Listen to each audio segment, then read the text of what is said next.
The massive Zephyrian warship floated in the dark void of space like a sleeping giant.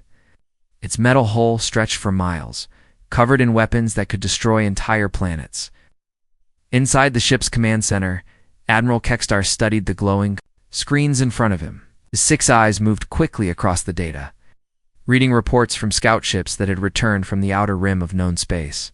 "Another species discovered, Admiral," said Commander Velruth, walking up to the command platform. His voice carried the same cold tone that all Zephyrian military officers used. "They call themselves humans. They have spread across 7 star systems in the past 50 years. Admiral Kextar turned his massive head toward his second-in-command. The Admiral's skin was gray and covered in natural armor plates that had helped his ancestors survive on their harsh homeworld. Like all Zephyrians, he stood nearly 8 feet tall and weighed as much as 3 humans combined. 7 systems in 50 years? Kextar's voice rumbled through the command center. "That is faster than most species achieve. Do they possess advanced technology?" "No, Admiral. Our scouts report that their ships are crude and slow compared to ours. Their weapons are basic energy projectiles and simple explosives.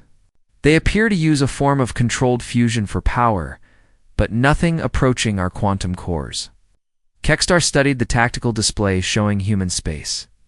The systems were spread out in a rough circle, with shipping lanes connecting each world. It looked like every other primitive civilization the Zephyrian Empire had conquered over the past century. "What about their military strength?" the Admiral asked. "Minimal, sir. They have small patrol ships and some defensive platforms around their main colonies. Our analysts estimate their entire fleet contains fewer than 200 combat vessels. Most appear to be converted civilian ships." The Admiral nodded slowly. This was exactly what he expected. In his 40 years of military service, Kextar had seen the same pattern dozens of times. A young species would discover space travel and spread across a few star systems. They would build small fleets and think themselves powerful.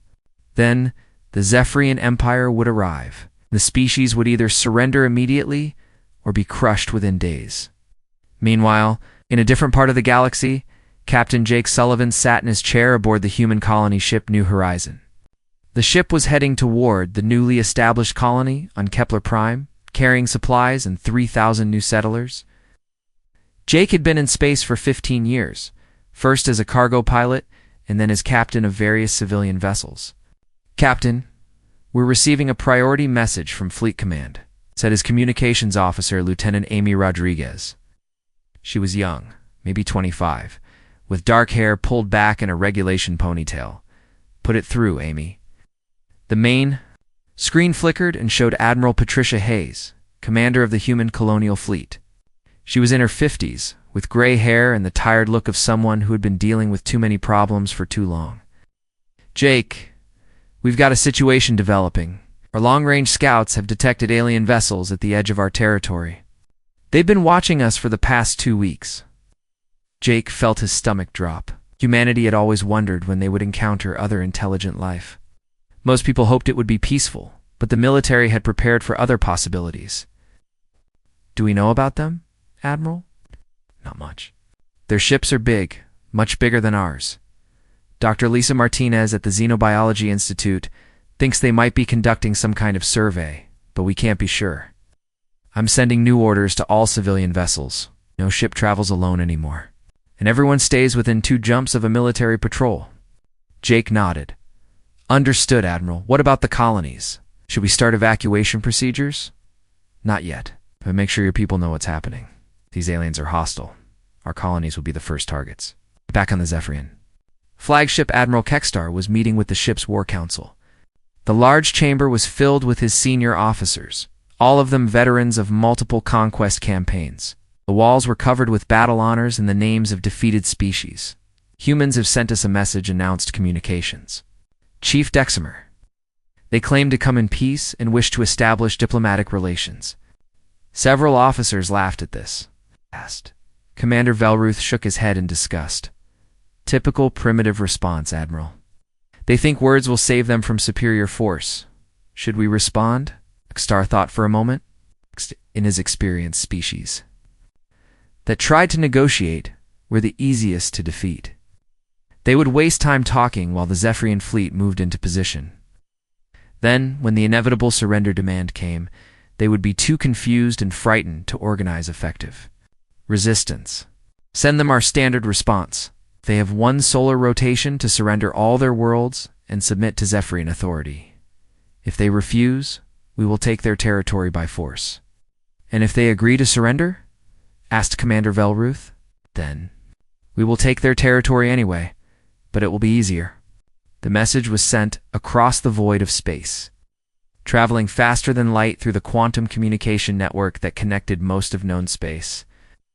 When it reached human territory, it was received by the communications station on Haven Prime. The most heavily fortified human world, Colonel Danny Foster read the message 3 times before he believed what he was seeing. The aliens were demanding complete surrender of all human colonies within 24 hours. The message was short, direct, and allowed no room for negotiation. "Get me Admiral Hayes immediately," he told his communications officer. While the colonel waited for the connection, he looked out the window of his office at the military base below. Hundreds of men and women were going about their daily duties, training and preparing for threats they had only imagined. Soon those threats would become very real. Dr. Kevin Black, the base's military historian, knocked on the colonel's door and entered without waiting for permission. He was holding a datapad and looked worried. "Colonel, I've been analyzing the alien message. The language patterns suggest they've done this before, probably many times. This isn't a negotiation. It's an ultimatum they've used on other species." "Out. Happened to those other species, Doctor?" Dr. Black's expression grew dark. "Based on the linguistic analysis, I don't think any of them are still independent. The aliens seem to have a very successful track record of conquest." Colonel Foster nodded slowly. He had spent 20 years in the military, fighting in various conflicts around human space. He had seen what happened when one group underestimated another. Usually the results were not good for the side that made assumptions. "Doctor, send a message to all colony worlds. Tell them to begin preparing for possible military action. And get me everything we know about these aliens."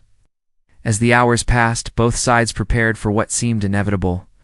The Zephyrians moved, their fleet closer to human space, confident that they would either receive a surrender message or face minimal resistance. The humans, meanwhile, began the largest military mobilization in their history. Neither side fully understood what they were about to face. The 24-hour deadline came and went without a human surrender. Admiral Kekstar was not surprised. In his experience, primitive species always needed a demonstration of Zephyrian power before they understood their situation. For this possibility, Commander Velruth, select a target for our opening strike, something that will show these humans what they face, but not valuable enough to matter if we destroy it completely. Velruth studied the tactical display showing human space. "There is a mining station in the Kepler system, Admiral. It appears to be automated, with minimal human presence. Destroying it will demonstrate our weapons capability without significant loss of future slave labor." "Excellent. Cruiser Vengeance to destroy the station. Make sure the humans detect our approach and see what happens to those who defy the Empire." The Zephyrian strike cruiser moved through space like a metal shark, its dark hull nearly invisible against the star field. The ship was smaller than Admiral Kekstar's flagship, but still 3 times larger than the biggest human vessel. Crew of 200 warriors had destroyed mining stations, cargo ships, and small colonies on dozens of worlds.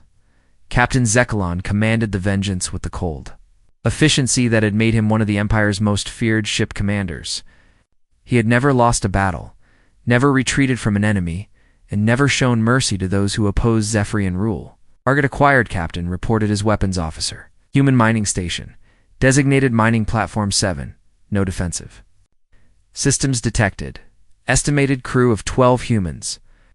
"Destroy it," Zekalon ordered without emotion. The Vengeance's main plasma cannons fired once. The mining station, which had been peacefully extracting minerals from an asteroid for the past 3 years, disappeared in a ball of superheated gas. The 12 human workers aboard never knew what hit them. The destruction was detected. immediately by human monitoring stations throughout the system. Within minutes, emergency broadcasts were being sent to every human world and ship in space. Colonel Danny Foster received the news while meeting with his senior staff at the Haven Prime military complex. The conference room fell silent as the communications officer delivered the report. "Mining Platform 7 has been destroyed, sir. All hands lost." The attack came from a single alien vessel which withdrew immediately after firing. Dr. Kevin Black looked up from his datapad. "Colonel, this matches the pattern I've been researching. The aliens always begin with a small strike designed to terrorize the target population. They expect immediate surrender after showing their superior firepower." Colonel Foster stood up and walked to the large window overlooking the military base. Below, he could see soldiers running to their posts, preparing for what everyone knew was coming. "Get me a direct channel to the alien fleet," he ordered. "Sir, are you planning to surrender?" asked Major Lisa Roberts, his chief of staff. "No, Major. I'm planning to give them a message they'll understand." The communication was transmitted across space to the Zephyrian flagship. Admiral Kekstar received it in his private quarters, expecting to hear the usual words of surrender and pleas for mercy that followed every demonstration strike. Instead, he heard something different. "This is Colonel Danny Foster of the Human Colonial Defense Force. You have attacked and killed human civilians without provocation. This action constitutes an act of war against humanity. We do not surrender. We do not retreat. And we do not forget. Your attack will be answered." The message was short, direct, and delivered in a calm voice that carried an undertone of controlled anger. Admiral Kekstar listened to it twice, then called for Commander Velruth. "What do you make of this response, Commander?" Velruth looked puzzled. "I am not certain, Admiral. In our experience, species usually surrender after the demonstration. Strike. This human appears to be threatening us, but that makes no logical sense given their inferior position. Perhaps they do not understand the situation. Order a full invasion of their primary colonies. Once they see our true strength, they will realize the futility of resistance." While the Zephyrians prepared their invasion fleet, humanity was mobilizing for war. Captain Amy Chen commanded the patrol vessel Defiant Spirit, one of the few human ships specifically designed for military operations. She had been conducting reconnaissance missions into alien space, trying to learn everything possible about their new enemies. "Captain, we're detecting massive alien fleet movements," reported her sensor officer, Lieutenant Mike Torres. "Looks like they're massing for a major assault." Amy studied the sensor readings on her command screen. The alien fleet was enormous, easily 10 times larger than anything humanity could field. But as she watched the ships moving into formation, she noticed something interesting. "Mike, look at their formation pattern.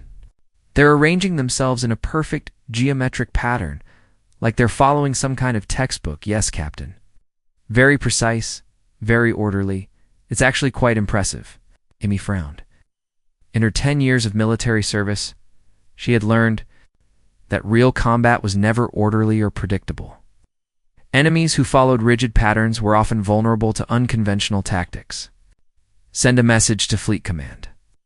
Tell them the aliens fight like they're following a manual. That might be something we can use." Back on the human colony world of New Terra, General Scott Adams was meeting with civilian leaders to coordinate the evacuation of non-essential personnel. The planet had 2 million inhabitants, most of them farmers and their families who had come to the world looking for a better life. "General, how long do we have?" asked Governor Marie Thompson, a former engineer who had been elected to lead the colony. "Best estimate is 72 hours before the main alien fleet arrives.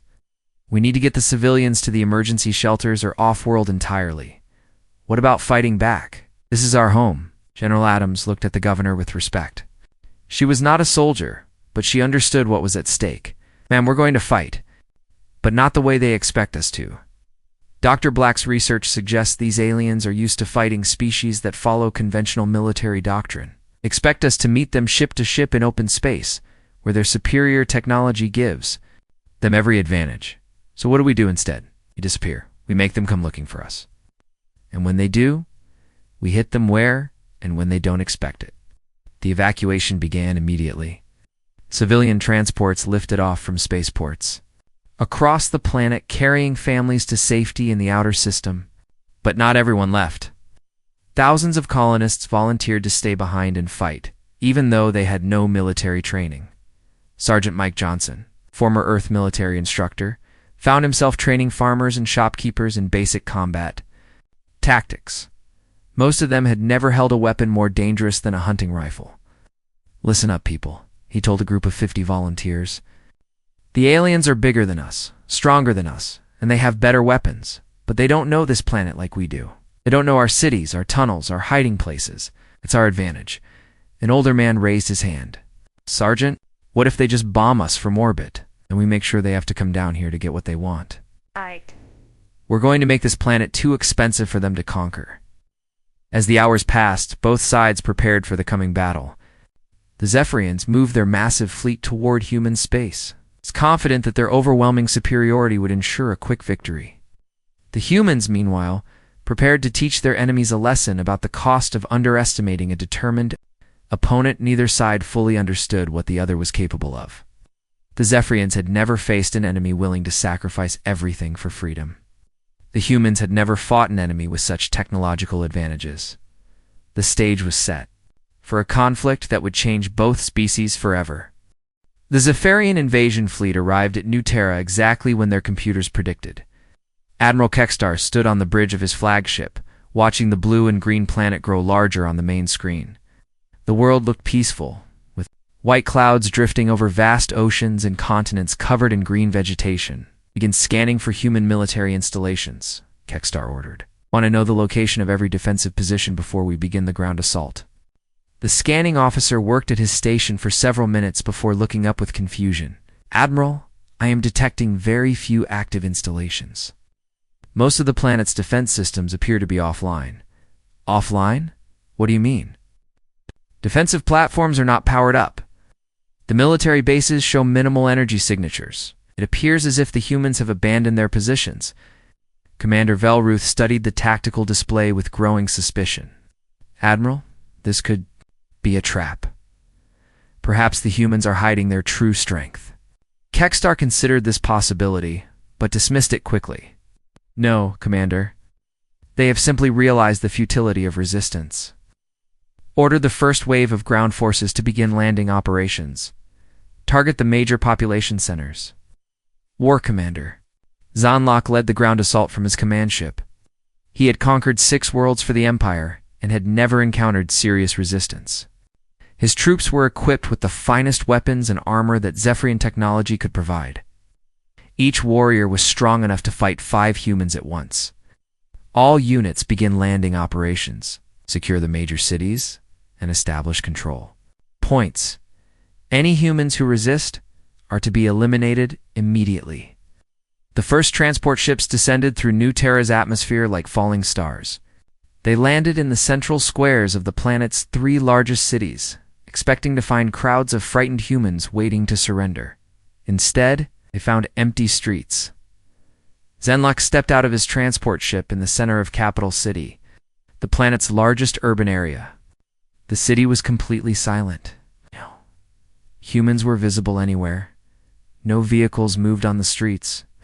Even the emergency sirens that usually accompanied invasions were quiet. "Search every building," he ordered his troops. "Find the humans. Must be hiding somewhere." The Zephyrian warriors spread out through the city, kicking down doors and searching houses, shops, and office buildings. They found signs that humans had been there recently. Meals were still warm on tables. Computers were still running. But no people. Sergeant Mike Johnson watched the alien soldiers from his hiding place in the sewer system beneath the city. He had 50 volunteers with him, all armed with weapons they had made from mining equipment and farming tools. They had been waiting for 3 days, living on emergency rations and listening to the aliens search for them.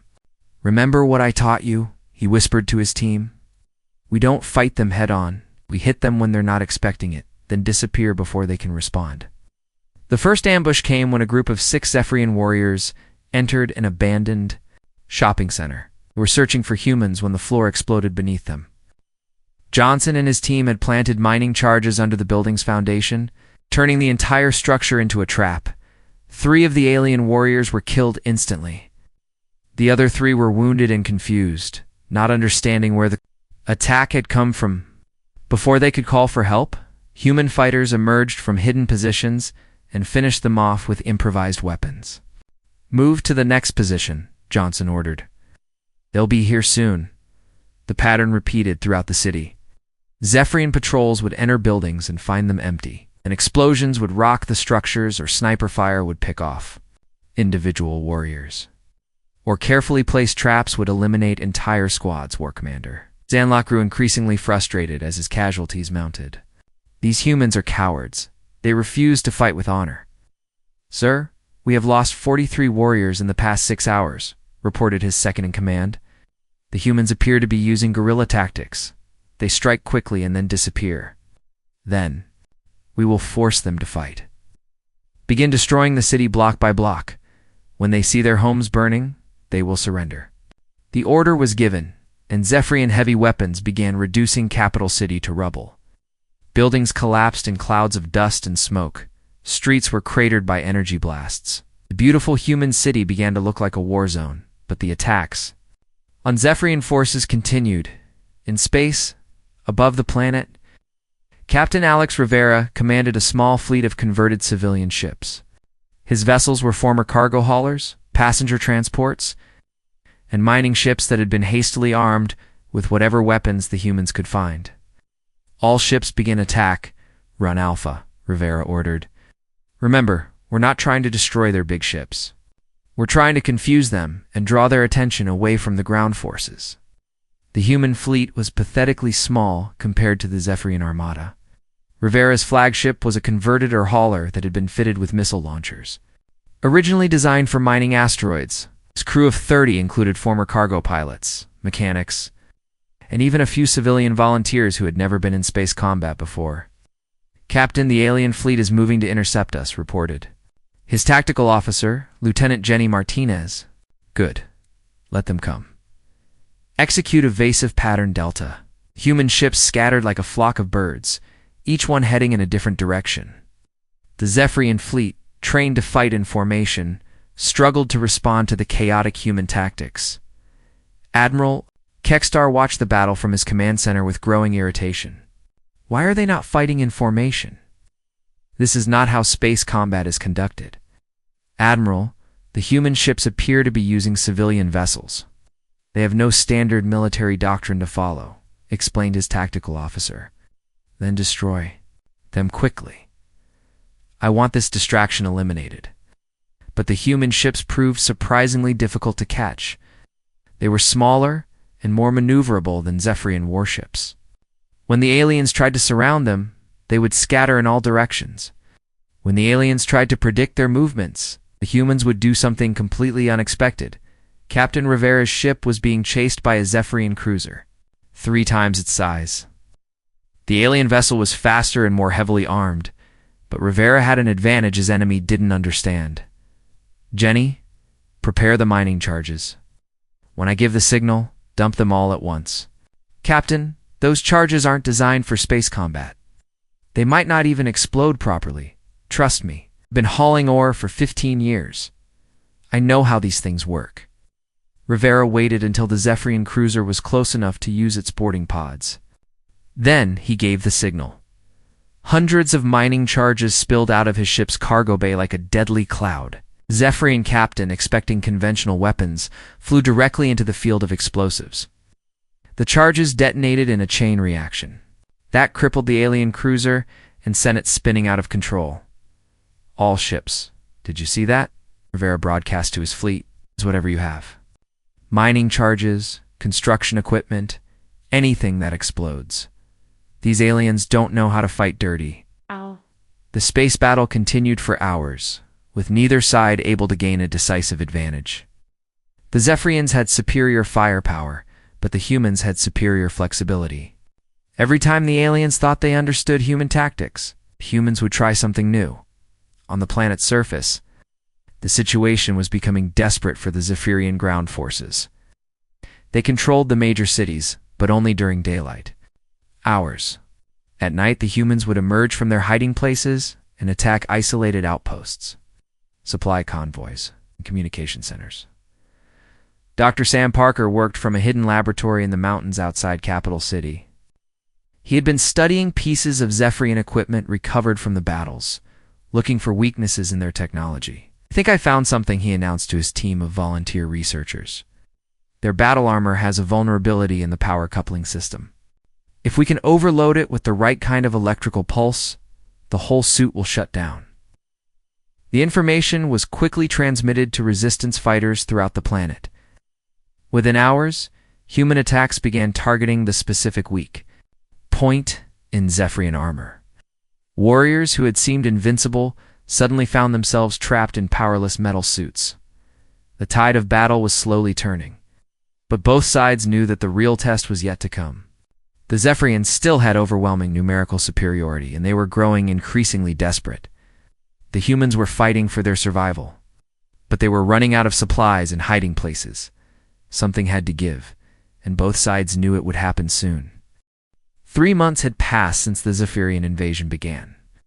What should have been a quick conquest had turned into a grinding war that was costing the Empire more resources than any previous campaign. Admiral Kextar stood in his private quarters, staring at casualty reports that made no sense to him. 2,000 warriors lost in 3 months, he muttered to himself. "We have never lost 2,000 warriors in 3 years of normal conquest operations." A communication alert interrupted his thoughts. The face of High Command Leader Moratak appeared on his screen. The ancient Zephyrian's expression was cold with displeasure. "Admiral Kextar, the High Command is concerned about your progress on the human world. You promised us a quick victory. Instead, we are seeing unprecedented casualties and no territorial gains. High Command Leader, the humans are not fighting according to standard military doctrine. They refuse to engage our forces directly. Instead, they hide and attack our warriors when they are most vulnerable." "Excuses, Admiral? Other conquered species have tried guerrilla tactics before. You should have adapted by now." Kextar felt his confidence shaking for the first time in his military career. "Sir, with respect, no other species has fought like these humans. They seem to have no regard for their own survival.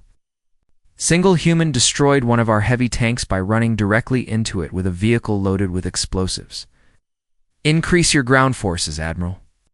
And if that fails, request reinforcements from the Second Fleet." The transmission ended, leaving Kextar alone with his doubts. He had built his reputation on quick, decisive victories. Now he was facing an enemy that seemed to get stronger the longer the fight continued. On the planet below, the war had changed. The surviving humans in ways they never expected. Commander Julie Banks had been a transport pilot before the invasion. Now she led a strike team of 20 volunteers who specialized in attacking Zephyrian command posts. "The target is a communication relay station," she explained to her team as they gathered in the ruins of what used to be a school. "Intelligence says it coordinates Ephrian operations across the entire southern continent. If we can destroy it, their ground forces will be operating blind for at least 48 hours. Tony Garcia, a former mining engineer, studied the building schematics on his portable computer. "Julie, this place is heavily defended. They have at least 50 warriors stationed there, plus automated defense systems." "Then we'll have to be creative," Julie replied. "Linda, what do you think about using the old sewer tunnels to get close?" Linda Wright had been a medic before the war started. She was also an expert on Zephyrian anatomy, having treated wounded resistance fighters who had survived encounters with alien weapons. "The tunnels will work, but we need to move fast once we're inside. The Zephyrians have started using motion sensors in their important facilities." The attack began at midnight. Julie's team moved through the underground tunnels like ghosts, carrying explosives made from fertilizer and mining chemicals. They had learned to make weapons from anything they could find, turning everyday items into tools of war. The Zephyrian guards never saw them coming. The first they knew of the attack was when the building's foundation exploded beneath them. Communication tower collapsed in a shower of sparks and twisted metal, cutting off alien forces across half the planet. But the victory came at a cost. Tony Garcia was killed in the explosion, and 3 other team members were wounded. Julie held her friend's body as Linda tried desperately to save him, but the injuries were too severe.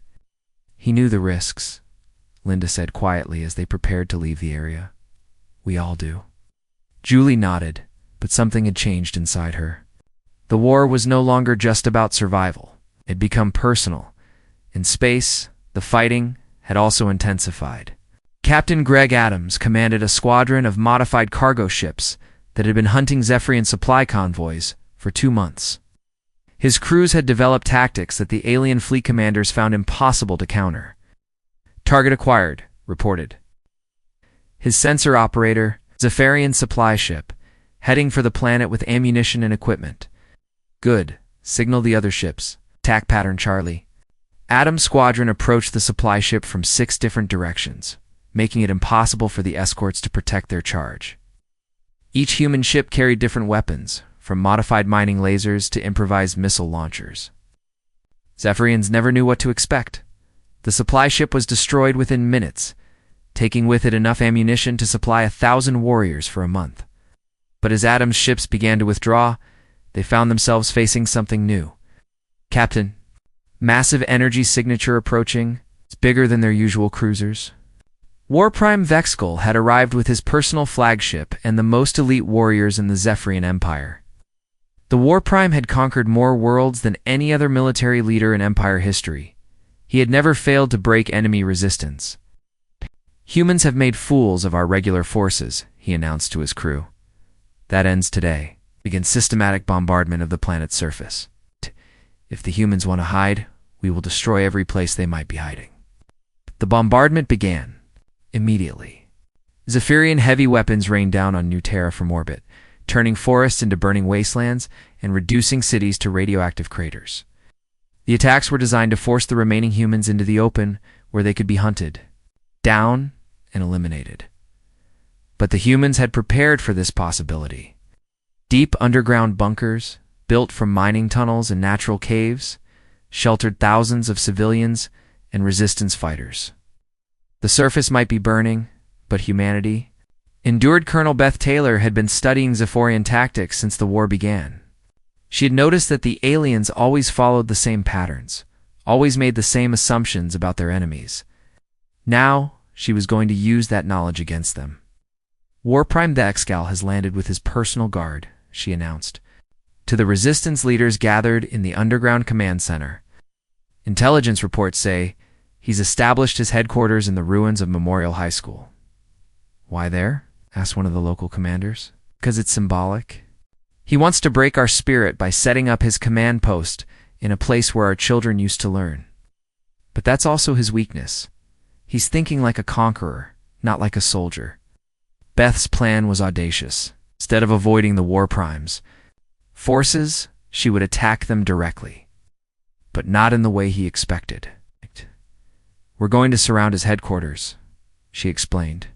Not to capture it, but to trap him inside. And we're going to show him what happens when you threaten human children.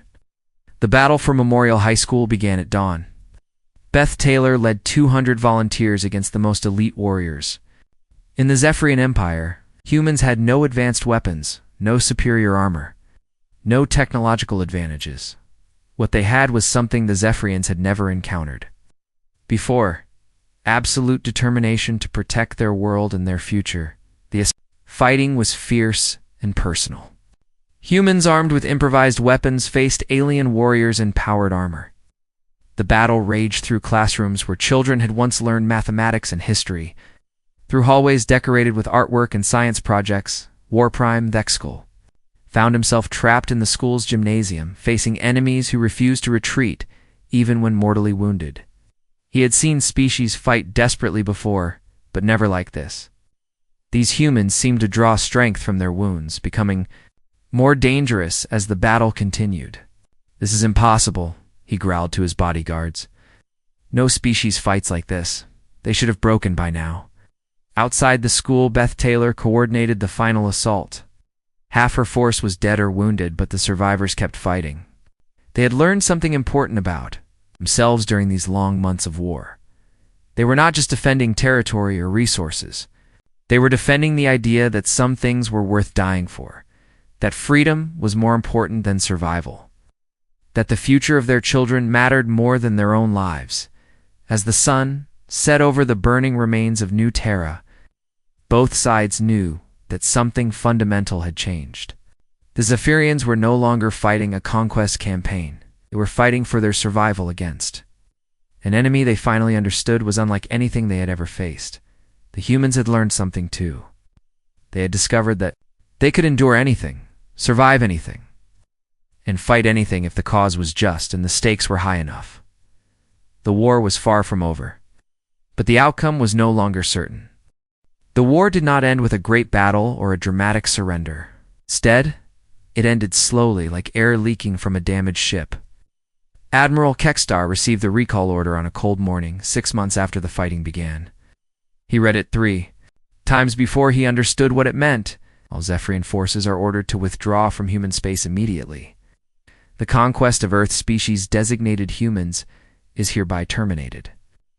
Commander Velruth found his admiral sitting alone in his quarters, staring at the message display. "Sir, is it true? Are we retreating?" "We are withdrawing, Commander. The High Command has decided that the cost of conquering the humans exceeds the potential benefits." Velruth looked confused. "Sir, we have never abandoned a conquest before. What will the other species in the Empire think?" Kextar laughed bitterly. "The other species are already thinking, Commander. 3 different worlds have declared independence since news of our struggles here became known. The draconian system has stopped paying tribute. Even our oldest colonies are questioning our authority." The truth was worse than either officer wanted to admit. The Zephyrian Empire, built on a reputation of invincibility, was crumbling. News of their failure against the humans had spread throughout known space. Species that had been conquered decades ago were beginning to believe that resistance was possible on New Terra. The human survivors emerged from their underground shelters to find a world transformed. Half the planet's surface was a radioactive wasteland. The beautiful cities they had built were now ruins. But they were alive, and they were free. Captain Jake Sullivan, who had started the war commanding a simple colony ship, now found himself coordinating the humanitarian relief effort. His ship, the New Horizon, had been converted into a mobile hospital and supply center. How many confirmed survivors? He asked Dr. Lisa Martinez, who had become the planet's chief medical officer during the long months of fighting. "About 400,000, she replied. "We lost 60% of the population, but the ones who survived are tougher than we ever imagined." Jake nodded slowly. "The numbers were terrible, but they could have been worse." "Much worse, Admiral." Patricia Hayes arrived on New Terra aboard her flagship 2 weeks after the Zephyrian withdrawal. She had come to assess the damage and begin planning for humanity's future. What she found surprised her. "The infrastructure is destroyed, but the people are not broken," she reported to Earth Command. "If anything, they seem stronger than before. They have learned things about themselves that they never knew." Colonel Beth Taylor had survived the battle at Memorial High School, though she carried scars that would never fully heal. She met with Admiral Hayes in the ruins of the old colonial government building. "Admiral, we need to talk about what comes next. The Zephyrians will be back eventually. Maybe not tomorrow or next year, but they will return. And when they do, we need to be ready." "What do you suggest, Colonel?" "We change everything. The old way of thinking about space combat, about planetary defense, about what it means to be human in a hostile galaxy. The Zephyrians taught us something important, even if they didn't mean to, which is that we are not like other species. We do not break when we should break. Do not surrender when surrender makes sense. It can be our greatest weakness, but it can also be our greatest strength." Admiral Hayes understood what the colonel was saying.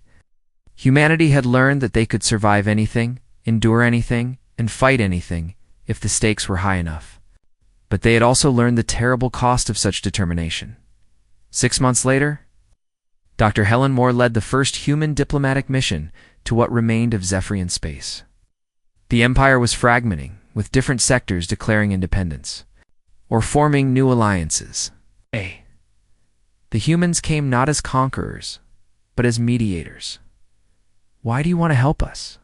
asked former Admiral Kextar, who had been stripped of his rank and exiled to a minor trading station. "We tried to destroy your species. Dr. Moore studied the broken alien before answering. Because we learned something during the war. Is easy. Making peace is hard. We want to try the hard thing for a change. The negotiations took place on a neutral station in the border region between human and alien space. Representatives from dozens of species attended, many of them former subjects of the Zephyrian Empire who were now trying to build their own governments. The humans shared their experiences of the war, not to boast about their victory, but to explain what they had learned about themselves and about the nature of conflict. They spoke about the cost of fighting, about the importance of knowing what you were fighting for, and about the difference between strength and stubbornness. Commander Rick Peterson, who had been a junior officer when the war began, now found himself training security forces for the new alliance of free worlds. The beings he taught came from different planets and had different biologies, but they all wanted to learn the same thing. How do we fight like humans? Asked a young Andromedian pilot. Rick thought carefully before answering. You do not fight like humans. You fight like yourselves for the things that matter to you. The humans fought so hard because they were fighting. For their children, for their future, for their right to exist as free beings. Find what matters to you, and you will find your own strength. Years passed, the galaxy changed. The old empires based on conquest and domination slowly gave way to new alliances based on cooperation and mutual defense. Humanity became known not as the species that never surrendered, but as the species that had learned to turn enemies into allies. Captain Jake Sullivan.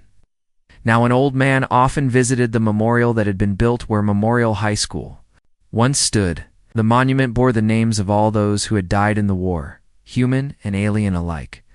But the inscription was what people remembered most. It read simply, "They fought not because they enjoyed fighting, but because someone had to, and they decided it might as well be them." Children from many different worlds would visit the memorial and ask their teachers what the words meant. The teachers would explain that sometimes, when faced with impossible choices, ordinary people could do extraordinary things. Not because they were special, but because they chose to be. The war between humans and Zephyrians had lasted less than a year, but its consequences had reshaped the galaxy. Not because of the battles that were fought, but because of the lessons that were learned. The Zephyrians had learned that some species could not be conquered, no matter how superior your technology or how overwhelming your numbers. The humans had learned that their greatest strength was not their stubbornness or their refusal to surrender, but their ability to inspire others to believe that freedom was worth fighting for, and the galaxy had learned that sometimes the smallest acts of resistance could bring down the largest empires, and that the future belonged not to those who conquered, but to those who chose to build something better from the ruins of war. In the end, that was why they never fought the humans again. It's not because humans were unbeatable, but because they had shown everyone that there were better ways to solve problems than through violence and conquest. Some lessons, once learned, are never forgotten.